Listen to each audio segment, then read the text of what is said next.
Bismillah.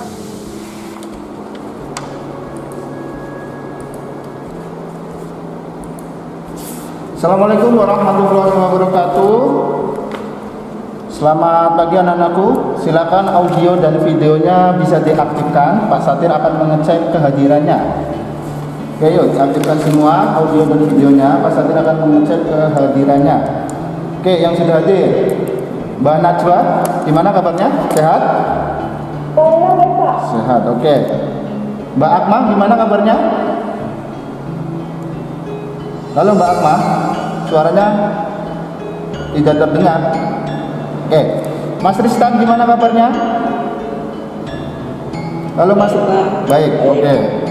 Mbak Sofi gimana kabarnya? Oh, baik. Oke, hari ini untuk proses pembelajaran IPS akan menggunakan aplikasi Zoom. Kita akan belajar melalui Zoom ya. Kok baru yang online 4 anak, nah yang lain pada kemana? Ini ada tambah satu lagi, 5 anak. Yang lain pada kemana ya? Oh, sinyalnya pada ini. Bukan ini ya, pulsa ya, tapi kendalanya sinyal ya, bukan paketan ya. Oh, kendalanya sinyal ya. Oh, pantesan ketika kita Zoom hanya yang online hanya berlima saja.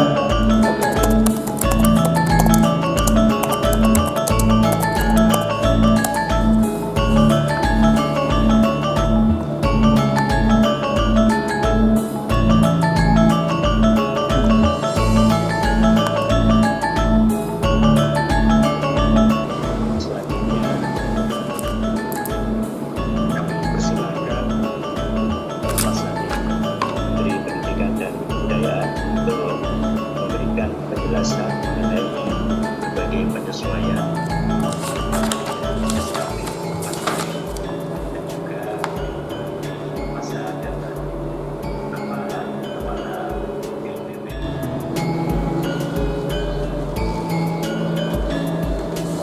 Permisi Pak. Oh iya, silakan Bu. Ada yang saya bisa bantu. Jadi gini Bapak, Iya, gimana Bu? ada beberapa siswa yang mengeluh akan pembelajaran jarak jauh saat ini. Mereka terkendala oleh sinyal saat pembelajaran Zoom. Mereka susah untuk mengaksesnya. Mungkin bisa masuk saat awal, namun di tengah nanti ada koneksi yang terputus. Jadi pembelajaran yang mereka tangkap itu tidak sepenuhnya bisa dipahami oleh Oh anak-anak. iya, Seperti itu. sebenarnya saya juga mengalami kendala. Jadi pada dasarnya proses pembelajaran menggunakan aplikasi Zoom itu sebenarnya juga banyak kendala, terutama sinyal ya. Iya Pak. Mungkin Beres. lokasi kita yang di sekitar gunung itu kan provider-providernya nggak merata dalam jangkauan sinyal. Mungkin ada anak yang menggunakan provider ini ternyata di rumahnya tidak bisa, sinyal tidak kuat. Nah, saya pun sedang memikirkan sebuah formula yang efektif terkait pembelajaran jarak jauh ini, karena dari segi nilai pun sudah terbaca ya bahwasanya Iya. anak itu biasanya nilainya di atas 80, bahkan ada yang nyampe angka sempurna 100, tapi ketika PJJ Pada ya penurunan, ya ada penurunan sedikit ya. Nah, ini mungkin yang menjadi bahan pertimbangan saya ini lagi cari-cari di YouTube. Ternyata ada proses yang cukup menarik. Saya nanti tak coba ya, saya tak coba pakai pembelajaran via YouTube untuk mengatasi kendala sinyal, karena di YouTube kan nanti anak bisa menonton dalam waktu tertentu, tidak sesuai waktu pun nggak masalah. Tapi kalau menggunakan aplikasi sebelumnya, menggunakan Zoom kan anak itu harus sesuai dengan jamnya, terus hanya sekali saja. Nah itu, nah ini saya semoga formula ini bisa mengatasi masalah anak-anak kita dalam proses pembelajaran jarak jauh ya Bu.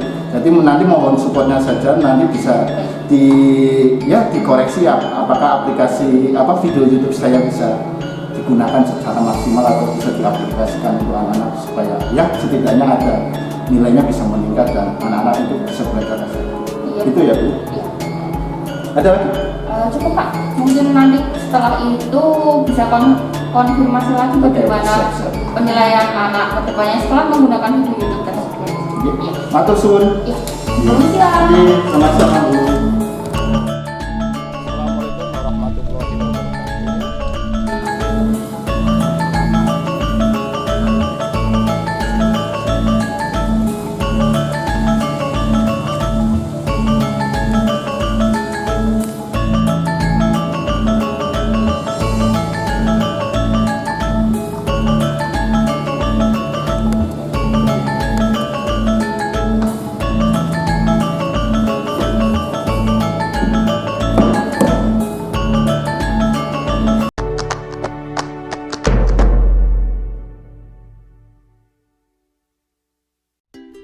Assalamualaikum warahmatullahi wabarakatuh.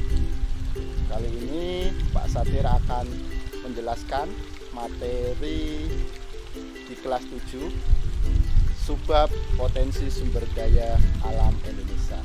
Nah, kali ini Pak Satir berada di UPT Mina Kencana, Balai Budidaya Pendidikan. Nah, Pak Satir akan mengajak anak-anakku kelas 7 untuk bagaimana sih potensi sumber daya alam Indonesia. Yang ini Pak Satir akan menspesifikasikan tentang budidaya perikanan air tawar. Nah, sebelum lebih lanjut, nanti Pak Satir ada sesi tanya jawab dengan pengolah budidaya ikan Mina Kencana. Nanti kalian bisa mengamati apa saja yang perlu disiapkan dalam mengembangkan potensi sumber daya alam Indonesia, terkhusus budidaya ikan air tawar di sekitar rumah kalian. Ya. Oke, tak lupa juga Pak Satir posisinya di Kecamatan Ponjong, lebih spesifikasi di Waduk Beton Ponjong. Jadi kalian nantinya kalau mau jalan-jalan bisa berrekreasi dan juga bisa melihat budidaya benih ikan di UPT Mina Kencana. Oke, tetap pantengin terus videonya. Nanti setelah ini kita akan melihat sesi tanya jawab dengan pengolah budidaya ikan ini. Baik anak-anak, sekarang Pak Satir sedang disamping Pak Satir Mbak Rizka selaku pengolah penanggung jawab juga di budidaya benih ikan Mina Kencana. Nah, Pak Satir akan tanyakan. Nah, silakan kalian boleh catat hal-hal penting apa saja informasi tentang bagaimana cara budidaya ikan air tawar. Oke, pertanyaan Pak Satir pertama. Mbak Rizka, assalamualaikum. Mbak Rizka mau tanya Mbak, ikan apa saja sih untuk bisa ikan air tawar ya? Karena ini kan budidaya ikan apa? Ikan air tawar apa saja sih yang bisa kita budidayakan?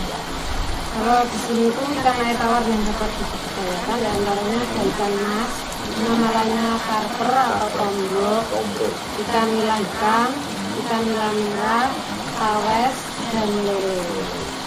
Nah, biasanya ikan-ikan yang disebutkan tadi yang paling gampang dibudidaya itu apa? Apa semuanya gampang? Ya mungkin ada kelebihan dan ada kelemahannya ya Pak, tapi pada umumnya itu masyarakat mengambil untuk budidaya ikan nila. Ikan nila karena untuk mungkin konsumsi dan sebagainya. Terus ini Mbak Rizka, apa saja yang perlu disiapkan dalam budidaya ikan air tawar?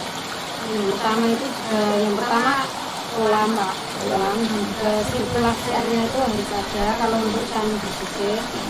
Dan yang ketiga pakan. Pakan biasanya apa? Pelet. Dia menggunakan pelet. Kalau untuk benih itu nanti ada ukuran tersendiri pelet yang masih kecil. Dan untuk yang agak remaja dan lebih besar juga pelet yang kecil. Pertanyaan terakhir Mbak mungkin, kendala apa saja yang perlu harus diperhatikan tentang budidaya ikan air tawar? Yang utama itu sirkulasi airnya Pak. Airnya harus mengalir. Karena itu yang membuat oksigen supaya ikannya itu tidak berkelangan. Mungkin itu ya yang perlu diperhatikan itu. Terima kasih Mbak Rizka sudah membantu informasinya tentang budidaya cara budidaya ikan air tawar. Baik anak-anak, itu saja yang perlu kalian perhatikan. Nanti di selanjutnya kalian akan ada penugasan, oke? Baik anak-anak, setelah kalian mengamati video yang tadi, kalian ada penugasan proyek yang nantinya tugas ini akan dilaporkan di akhir semester 1. Tugasnya apa? Silakan kalian membuat konsepan sederhana tentang budidaya ikan. Nah, kalian silakan mau berbudidaya ikan nila, ikan lele, atau ikan jenis air tawar lainnya. Jadi nanti kalian merekap hasil perkembangan budidaya ikan kalian masing-masing berupa laporan lembar kerja.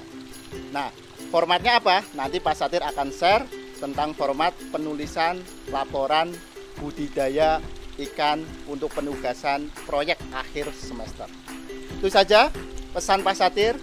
Silakan kalian mengolah potensi sumber daya alam Indonesia, tapi dengan kata lain, kalian harus bijak, kalian harus bertanggung jawab, jangan sampai kalian malah merusak sumber daya alam Indonesia. Itu saja dari Pak Satir, semoga video ini bisa bermanfaat. Pak Satir tunggu hasil laporan penugasan proyek akhir semester. Pak Satir akhiri, wassalamualaikum warahmatullahi wabarakatuh.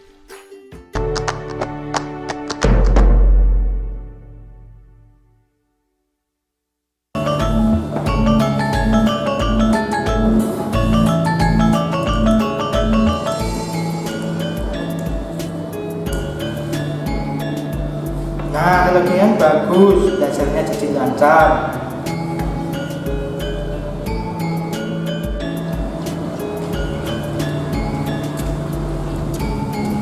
Halo Bu Siti, Ya gimana Pak? gimana responnya anak setelah tak bikinkan video di YouTube? Oh, jadi gini, anak-anak itu pada tertarik pada video pembelajarannya. Ya, Jadi alhamdulillah ya, mereka, Bu, ya. iya alhamdulillah lebih memahami. Lebih aktif lagi juga ya. Iya, lebih aktif dalam pembelajaran, diskusinya juga lebih aktif. Sama ini minta pesan juga ke anak-anak, nanti tolong sampaikan juga, jangan lupa di komen juga ya, sama di subscribe, bila perlu di share ke teman-teman lainnya, nanti biar lebih bermanfaat lagi proses pembelajaran ya. Oke, siap, nanti saya sampaikan Pak. Makasih ya Bu. Iya, Dah. ya duluan Pak. Siap, siap.